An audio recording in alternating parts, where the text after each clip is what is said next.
అందరికీ నమస్కారం అండి. ఈ రోజు మనం శ్రీప్రసాద్ గారు రచించిన ఎక్స్చేంజ్ ఆఫర్ అనే ఓ చక్కటి కథను విందాం.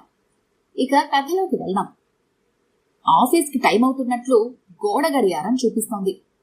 నారాయణకు బల్ల మీద ఉంచిన తన చేతి గడియారం కనిపించలేదు. టేబుల్ సొరుగుల్లో కూడా వెతికాడు, అయినా కనిపించలేదు. అతనికి టెన్షన్ మొదలైంది. కాంతం కేకేశాడు. అతని భార్య కాంతం దొడ్లో ఉన్నట్టుంది. అతని కేకకు ఆమె నుండి ఎటువంటి రెస్పాన్సు రాలేదు. అతనికి భార్య మీద విసుగొచ్చింది. ఆఫీస్కి వెళ్లే సమయానికి తనకేమన్నా కావాలా అన్న విషయం పట్టించుకోకుండా దొడ్లో పని మనిషితో బాతకాని చేస్తూ ఉంటుంది అనుకున్నాడు. సరేలే, సాయంత్రం తీరిగ్గా వెతుక్కోవచ్చులే, ఇంట్లోనే ఎక్కడో ఒక చోట ఉండకపోదు అనుకుంటూ లంచ్ బ్యాగ్ అందుకుని వెలుపలికి నడిచాడు. వీధి వాకిట్లోంచి ఆఫీస్కి వెళ్తున్నా తలుపేసుకో అని మరోసారి కేక పెట్టాడు. ఈసారి ఆ కేక కాంతంకు వినిపించినట్లుంది. అలాగే అని అరిచింది దొడ్లోంచే. మొగుడు ఆఫీస్కి బయలుదేరేటప్పుడన్నా కాస్త వెలుపలకొచ్చి సాగనంపాలన్న ఇంగిత జ్ఞానం కూడా లేని మనిషి అని భార్యను మనసులోనే నసపెట్టుకుంటూ ఆఫీస్కి బయలుదేరాడు నారాయణ్. చేతి గడియారం కనబడకపోయేసరికి అతనికి మనసంతా చికాగ్గా ఉంది. అందులోనూ అది అతనికి సెంటిమెంట్ గడియారం. దాన్ని దాదాపు 12 ఏళ్ల క్రితం 10th క్లాస్ పరీక్షలప్పుడు వాళ్ళ నాన్న కొనిపెట్టాడు. ఆ గడియారాన్ని ప్రతిరోజు పెట్టుకు వెళ్లి పరీక్షలు రాశాడు. అన్ని సబ్జెక్టులలోనూ మంచి మార్కులొచ్చి స్కూల్ ఫస్ట్ వచ్చాడు. అప్పటి నుంచి అతనికి ఆ గడియారం మీద లక్కీ వాచ్ అనే నమ్మకం ఏర్పడింది. ఇంటర్మీడియట్ పరీక్షలప్పుడు, డిగ్రీ పరీక్షలప్పుడు కూడా ఆ గడియారం వల్లే ఫస్ట్ క్లాస్లో పాస్ అయ్యాడని అతని ఉద్దేశం. ఉద్యోగ నియామకం కోసం జరిగే ఏపీపీఎస్సీ వారి పోటీ పరీక్షలు కూడా ఆ గడియారాన్ని పెట్టుకెళ్లాడు. అందులో నెగ్గి స్టాటిస్టికల్ ఆఫీసర్గా ఉద్యోగం సంపాదించాడు. అటువంటిది ఆ రోజు ఆ వాచ్ కనపడకపోయేసరికి అతనికి మనసంతా బాధతో నిండిపోయింది.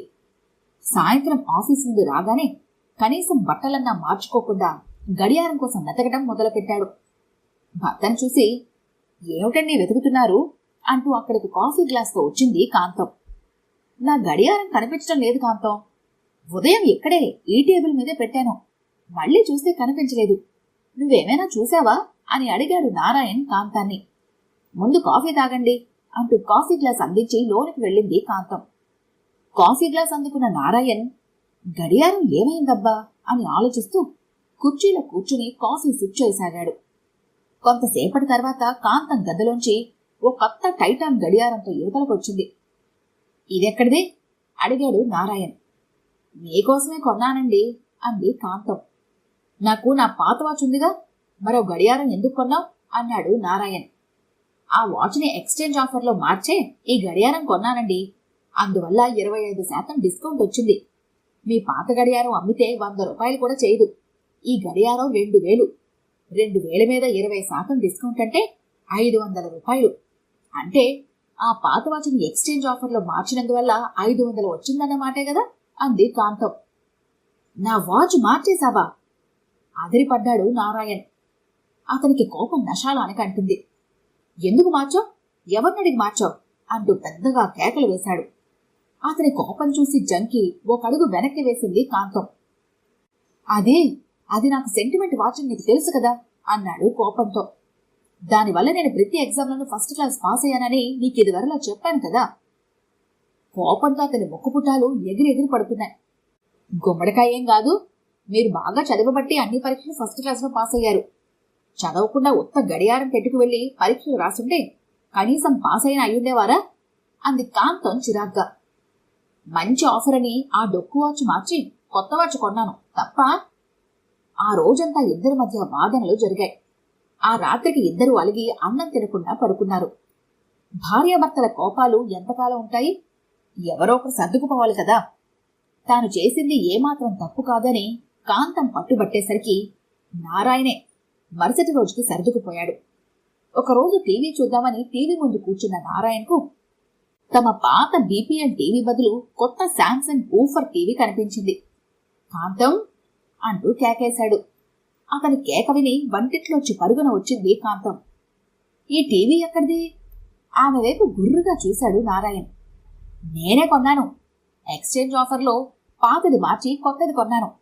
పాత దాంట్లో 30 ఛానల్స్ మించి రావు, ఈ కొత్త దాంట్లో 200 ఛానల్స్ వస్తాయి.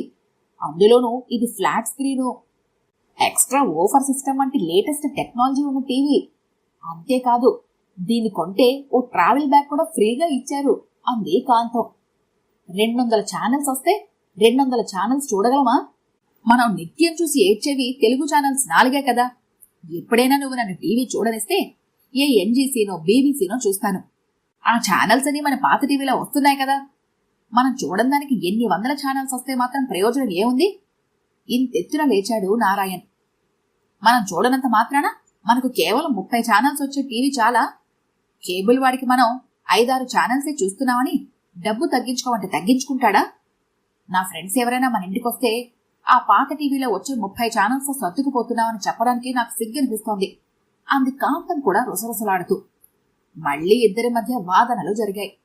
ఈసారి అలకదాకా పోకుండా పోయినా ఇక ఒరిగే ప్రయోజనమేమీ లేదు గనక ముందే సర్దుకుపోయాడు నారాయణ్. కాంతానిదే గెలిపోయింది. ఓసారి పాత సీడీ ప్లేయర్ ఎక్స్చేంజ్ ఆఫర్లో మార్చి కొత్త డీవీడీ ప్లేయర్ కొంది. ఇంకోసారి సెల్ ఫోన్ మార్చేసింది. మరోసారి వాషింగ్ మిషన్ మార్చేసింది. ప్రతిసారి భార్యాభర్తల మధ్య వాదనలు జరిగేవి. కొత్తగా కొన్న వస్తువుల్లో ఏదో ఒక ప్లస్ పాయింట్ చూపెట్టి వాదనలో చివరకు కాంతమే గెలిచేది. డబ్బు దండగంటే ఒప్పుకునేది కాదు. ఇక నారాయణకు సర్దుకుపోక తప్పేది కాదు. క్రమంగా ఎక్స్చేంజ్ ఆఫర్లో వస్తువులను మార్చేయడం కాంతానికి అలవాటైపోయింది. పాత వాటిని మార్చి కొత్తవి కొన్న ప్రతిసారి లబలబలాడేవాడు నారాయణ్. కాంతం అతన్ని పట్టించుకునేది కాదు.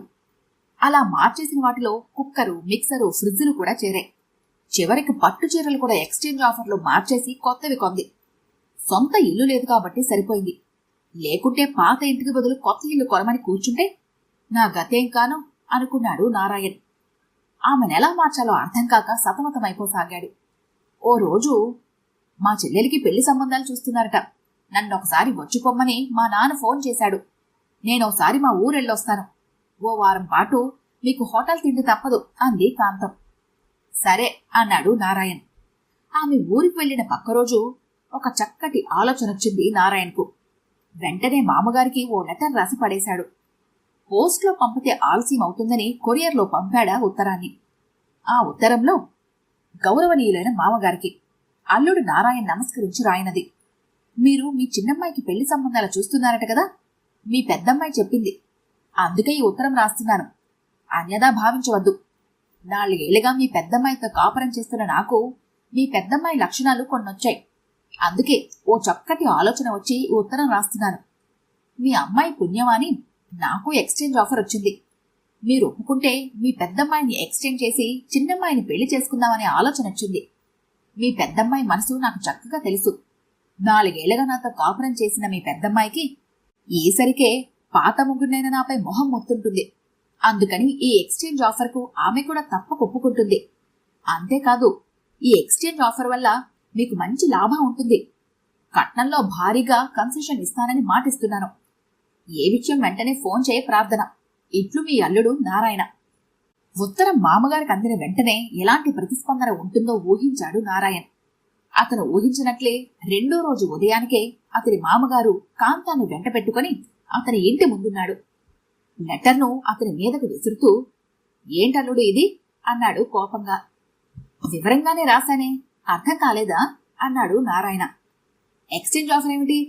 పెద్దమ్మాయిని మార్చి చిన్నమ్మాయిని చేసుకోవడం ఏమిటి? మండిపడ్డాడు అతని మామగారు. మీకు మీ పెద్దమ్మాయి చెప్పలేదా? ఎక్స్చేంజ్ ఆఫరు మీ పెద్దమ్మాయికి కొత్త ఏం కాదులేండి. పాత వస్తువులను మార్చి కొత్త వస్తువులను కొంటుంటుంది. ఈ ఎక్స్చేంజ్ ఆఫర్ వల్ల పాత వస్తువులను లాభానికి వదిలించుకోవచ్చు. వాటి బదులు తలతల్లాడే కొత్త వస్తువులను కొనుక్కోవచ్చు. ఆమె బాటలోనే నడిచి నేను మరో అడుగు ముందుకేసి భార్యని ఎక్స్చేంజ్ చేద్దాం అనుకుంటున్నాను అన్నాడు నారాయణ్. అతని మామగారు అతని వైపు అయోమయంగా చూశాడు. కాంతానికి అతని ఉద్దేశం అర్థమైంది. వెంటనే ముందుకు నడిచి అతని కాళ్లపై పడి బావురుమంది. ఇక ఎక్స్చేంజ్ ఆఫర్ అంటే చెప్పుతో కొట్టండి అంది. నారాయణ ఆమె భుజం పట్టి పైకి లేపి, పిచ్చిదానా, నిన్ను మార్చాలనే అలా ఉత్తరం రాశాను. నువ్వు లేకుండా నేను ఎలా బ్రతకగలను చెప్పు అన్నాడు. అప్పుడే కుర్రాడక్కడు ఒక పాంప్లెట్ లోనికి విసిరేసి వెళ్లాడు. ఆ పాంప్లెట్లో పెద్ద పెద్ద అక్షరాల్లో కనబడింది, ఎక్స్చేంజ్ మేళా అని. కాంతం ఆ కరపత్రాన్ని చింపి వీధిలోకి విసిరింది. అది చూసి నారాయణ్ మనసు ఆనందంతో నిండిపోయింది. ఈ కథ కనుక మీకు నచ్చినట్లయితే లైక్ చేయండి, షేర్ చేయండి. మరిన్ని ఇంట్రెస్టింగ్ కథల కోసం మా ఛానల్ని తప్పకుండా సబ్స్క్రైబ్ చేసుకోండి.